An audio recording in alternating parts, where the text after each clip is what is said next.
dinañ sàmmanteeg loola. tax ñu waat. finalement mu mel ni mbir yi moom du yàgg dana tàmbali ndax haute cour de justice bi lañ doon xaar ak membre yi ko composé. nga ne. waaw haute lii lañ doon xaar. Baye. waaw. yàlla na yàlla def jàmm ci réew mi. yaa rabbi.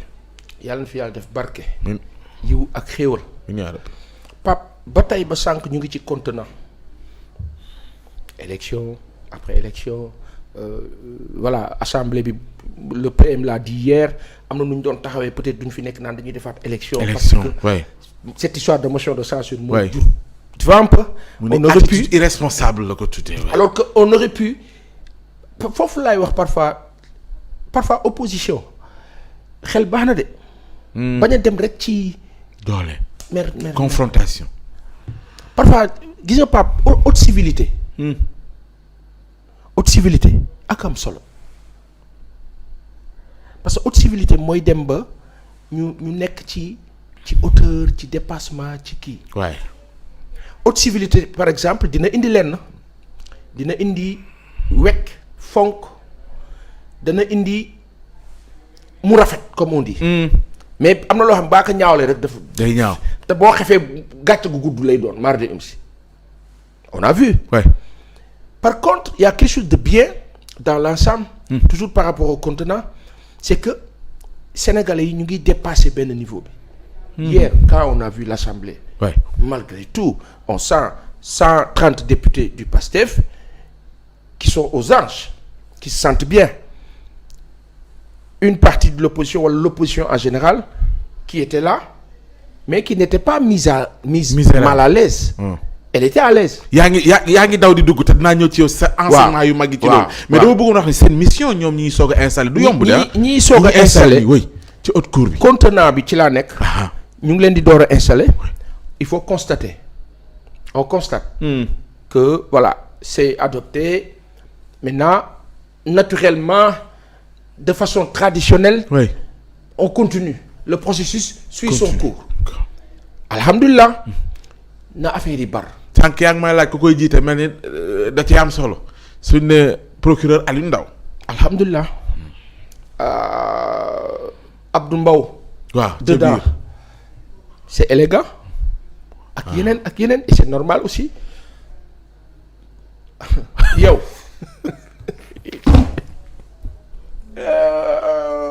yow laa mënta muñ yow. yow mooy. non parce que sama wax Abdou Mbow sama xel dem ci. waa. laa yoo. mooy bëgg premier ministre di tontu. ba mu ko naan encore un dernier amalgame. encore un dernier amalgame. yow gis nga yow boobu yow yéen amu leen loolu may ma ko. am nañ ko kay. non parce que Pape. li nga yor. enfin dernier amalgame. wow. Dernier amalgame. Et enfin, dernier amalgame. Dernier amalgame. Yow.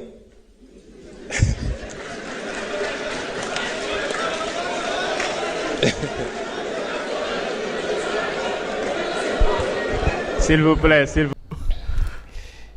yow daal nii rek.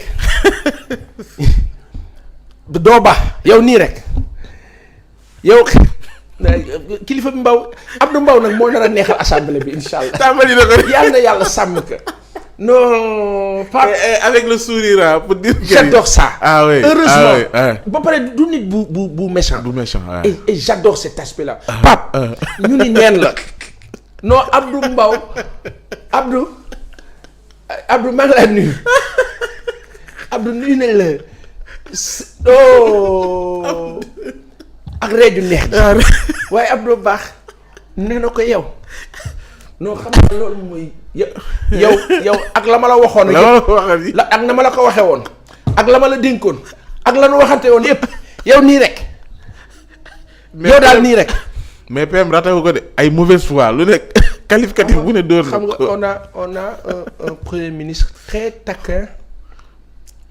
léeg-léeg damay am envie sax bëgg muy jéggi yenn yi. muy jéggi yenn yi waaw damay bëgg mu bañ a def frontal bañ a def direct parce que day nekk coup te xam nga mais bu gaa waaw dem na ba ne nan yéen a dugal réew mi fii yéen a ngi nii. waaw tey mu leen joxe nii. non xam na am na beneen bu ma mënut a muñ. non boobu moom njaboot gee tax du ma ko mun wax. am na beneen. loolu kay jàll na. non am na beneen boobu oriental laa non boobu moom dañ. waay tëjal caméra bi ma war ko sawaay. walla. astafurlah.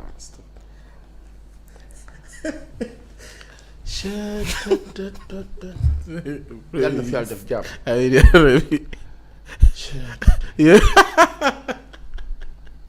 mais il faut me critiquer PM. non il faut me critiquer PM. non PM li muy def baaxul non na bàyyi li muy def baaxul non di dóor ku nii di sànni nii loolu baaxul. Maître Tall nee na ko beneen yoon sooy tontu ci façon yi nii na Maître Tall comme li ko Maître Tall waxoon la nga bëgg a ne ko booy tontu ci façon yi dee koy waajal parce que non li baaxul parce que nay jéggi nay jëlale nay bàyyi mu set. non mais ci tontu bi lan nga jàpp ni waru ko yow nga waaye yow non yow la amut muñ yow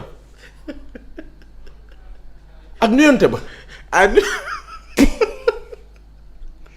astafirullah yàlla na yàlla yokk jàmm Abdou Mbow dina neexal assemblée bi insha Allah parce que Pape ñëpp mënuñu ànd rek ne waaw loo wax ak looy waajo c'est bien quand même te li mu ko wax itam dëgg la yéen a ñu dugal fii te dëgg la Pape déglu naa Maïmouna Bousso am na feneen fu mu génn itam que la minorité d'hier est devenue majoritaire aujourd'hui elle est devenue la majorité aujourd'hui xamal lii yëpp lan lañ ci war a jàng suñu borom Pape moo tax nguur gu bees gi nañ ci nekk rek ci dëgg bi te bu ñu yëg mukk seen bopp ba jaay doole ku naagu daagu boo daagoo nu raw la nañ nekk rek ci la pression positive à la quête effrénée de bons résultats pour le bien-être et le mieux-être des populations c'est ce qui comptera rien d'autre tout ce qu'on dira jekk na rafet nice charisme lépp macha allah waaye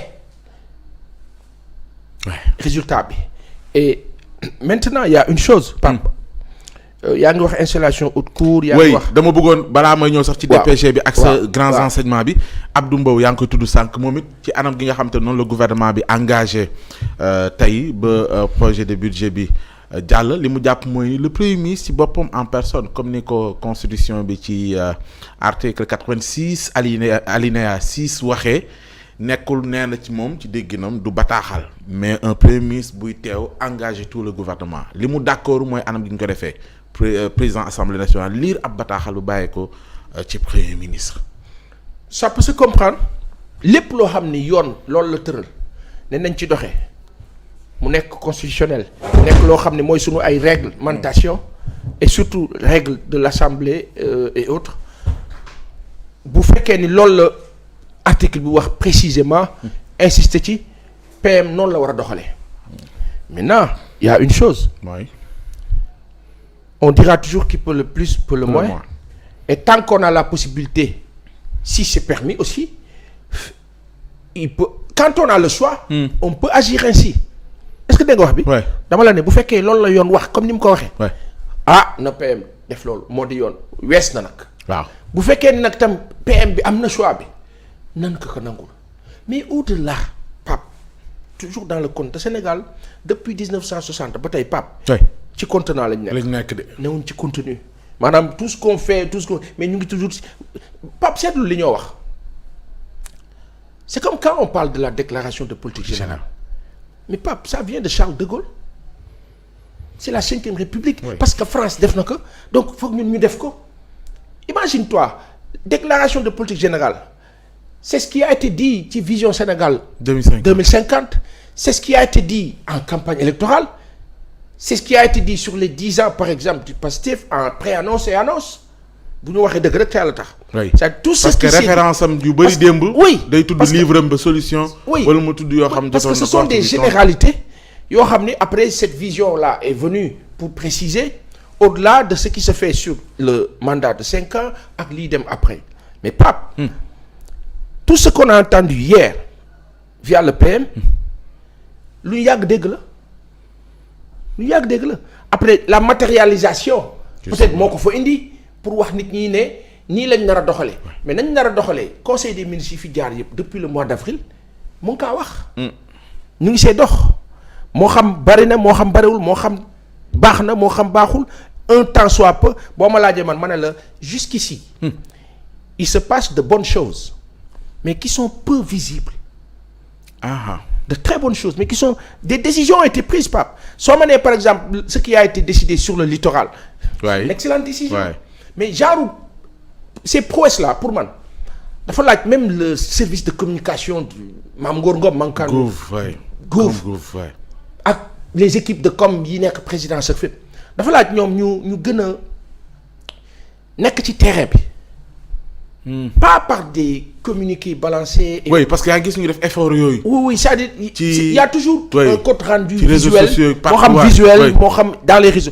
mais c'est-à-dire bien synthétisé ba nga xam du solo je parle d'être sur le terrain certainement maam xam na li ma wax sunu xarit la et je peux me permettre parce que voilà nit bu baax a ngi noonu Pape et je te dis c'est-à-dire que les gens puissent par exemple dans les rédactions c'est bien de dire aux journalistes dem leen à la quête de l'info et c'est ce qu'il faut faire mais au-delà les journalistes sénégalais travaillent difficilement quoi qu'on puisse dire après baax na que le gouvernement di ñëw dem ci ñoom et sur le plan de la comme le PM l'a dit que maintenant il faut que nit ñi ñu communiquer ak ñoom lu bëri et cetera les réseaux sociaux ne suffisent pas bokk na ci baax na mais doyul mais Pape am na ñoo xam newuñ ci réseau yi de xoolatuñ ko sax wala xooluñu ko am na ñoo xam ne ba xeex ba jeexee lañ ci pare parce que moment boobu ñëpp jógoon am na ñoo xam ne ñu ngi ci seen ay activités am na ñoo xam ne ñenn ñi la rajo Pape